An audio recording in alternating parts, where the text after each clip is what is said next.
মুকাদ্দামা, যারা মুকাদ্দামা অংশটি আপনার তিনি বর্ণনা করেন। রূহের আপনার জগৎকে নিয়ে তিনি একটা এখানে সুন্দর আলোচনা করে দিয়েছেন। আন-নাফসুল বাসারিয়া আলা সালাসাতি আসনাফ, মানুষের রূহ হয় তিন প্রকার। জোরে বলেন সুবহানাল্লাহ।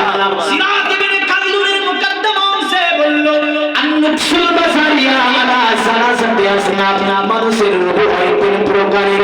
সিরাত ইবনে কালদুনে বলল এক নম্বরে হচ্ছে নবীগণের রূহ। জোরে বলেন সুবহানাল্লাহ।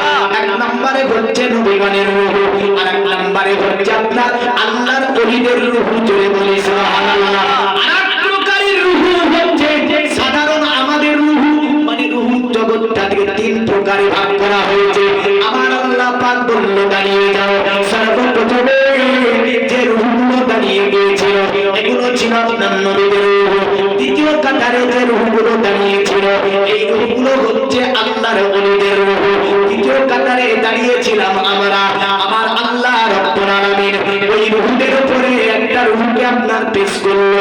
এই রূহটাকে যখন পেশ করা হলো, যেন সমস্ত রূহের মধ্যে যে লাইট ছিল